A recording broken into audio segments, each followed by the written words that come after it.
भाजपा की दूसरी सूची जारी हुई और सबसे ज़्यादा लोगों को इंतजार था वैशाली नगर का। जी हाँ, स्वर्गीय विद्यारतन भसीन जी के जाने के बाद में सबकी नज़रें टिकी हुई थी एक ऐसे चेहरे पर जो यहाँ पर नेतृत्व कर सके भाजपा का गढ़ माना जाता है वैशाली नगर विधानसभा क्षेत्र। और यहाँ से टिकट मिली है रिकेश सेन को, 5 बार के पार्षद है और सबसे बड़ी बात है कि 2 बार तो वो निर्दलीय जीते और उसके बाद भाजपा ने उन्हें मौका दिया और भाजपा में मौका दिया, नेता प्रतिपक्ष भी बने निगम में और निगम में नेता प्रतिपक्ष रहते रहते उन्होंने दोबारा चुनाव जीता। चुनाव जीतने के बाद संगठन में बड़ी जिम्मेदारी मिली, लेकिन ये सफ़र राजनीति का इतना आसान नहीं था।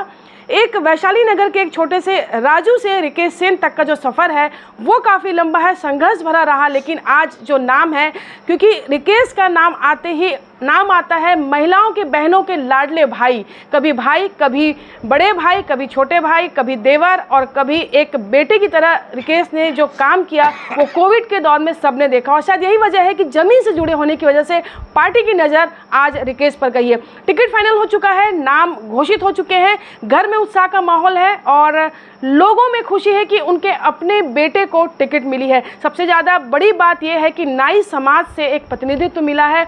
जिस तरीके से मोदी जी के साथ जोड़ा जाता है, चाय वाला पीएम बन सकता है तो कोई कहीं भी पहुंच सकता है, तो ये जो बात है चरितार्थ होती है रिकेश जी पे। और रिकेश जी को आज गौरव भी इस बात का, और क्या कुछ उनकी जो इच्छाएं हैं, कैसी रणनीति होगी, क्या उनकी तैयारी है, आइए जानते हैं। भैया सबसे पहले आपको बहुत बधाई, धन्यवाद। किस तरीके से आपकी जो रणनीति है वो तो रहेगी, लेकिन उससे पहले अप्रत्याशित रूप से आपका नाम कुछ दिनों से वायरल हो रहा था कि आपको टिकट मिल रहा है, पर लोग कयास लगा रहे थे कि पता नहीं मिलेगा कि नहीं मिलेगा, लेकिन आज फाइनल आ गया। कैसा लग रहा है और कैसे आपको जो उम्मीद जो आपको लगी थी कि वाकई वो सच हो गई वो? देखिए, मुझे तो बिल्कुल भी इस बात का ज्ञान नहीं था कि कोई सूची वायरल हो गई, क्योंकि मैं माँ कामाख्या के दर्शन के लिए गया हुआ था और वहाँ से फिर मैं दिल्ली पहुँचा। आज दिल्ली जब पहुँचा तो वहाँ पे मुझे 4 बजे के लगभग शुभचिंतकों का फ़ोन आया कि आपका नाम सूची में है। तो मैंने कहा ऐसे तो बहुत से सूची वायरल हुए, बोले नहीं इस बार ऑथेंटिक है और आपको बहुत बहुत बधाई। मैंने तुरंत प्रदेश नेतृत्व से बात किया कि ऐसा क्या मुझे कोई अधिकृत प्रत्याशी बनाया गया है क्या? तो उन्होंने कहा जी हाँ, आपको अधिकृत प्रत्याशी बनाया गया है। तो उस समय में आंखों में आंसू थे, क्योंकि एक नाई का बेटा, एक गरीब घर का बेटा कैसे इस मुकाम तक पहुंच सकता है, मेरे लिए बहुत अप्रत्याशित चीज़ थी। और मैंने ये कल्पना भी नहीं सोचा था कि मुझ जैसे एक छोटे से भारतीय जनता पार्टी के कार्यकर्ता को पार्टी इतनी बड़ी जवाबदारी सौंपेगी। तो मेरे लिए बहुत आश्चर्यचकित था। और निश्चित रूप से आज जो नाई समाज है, क्योंकि हम लोग छोटे से सैलून चलाने वाले लोग हैं, हम लोगों के समाज में कोई बड़ा नेता, कोई विधायक एक सपना के बराबर है। हाँ, ये ज़रूर है कि 4 दशक पहले कर्पूरी ठाकुर नाई समाज से बिहार के मुख्यमंत्री हुआ करते थे, उसके बाद तो एक सपना सा था, लेकिन आज एक नाई का बेटा विधायक का प्रत्याशी बन गया, विधायक बनने वाला है। ये अपने आप में पूरे सेन समाज के लिए गर्व का विषय है। और मैं पार्षद के रूप में लगातार 5 बार चुनाव जीता हूँ और ज़मीनी स्तर पे काम करते करते मुझे 25 वर्ष हो गए। तो मुझे ऐसा लगता है कि एक बड़ी जिम्मेदारी पार्टी ने मुझे सौंपा है। बड़ी जिम्मेदारी की आपने बात कही। भसीन जी यहाँ पर विधायक रहे हैं और भाजपा का गढ़ माना जाता है वैशाली नगर। आपके ऊपर अब दोहरी जिम्मेदारी आ गई कि आपको वो जो भाजपा की जो सीट है वो बचाए रखनी है और वो भी लीड के साथ में, तो कैसी रणनीति होगी आपकी? हाँ, मैं आपको IBC चैनल के सभी दर्शकों को बता देना चाहता हूँ, मेरी बात को आप ध्यान रख लीजिए, क्योंकि मैं 5 बार से जीता हुआ पार्षद हूँ, अलग अलग वार्डों से चुनाव लड़ता हूँ और जीतता हूँ।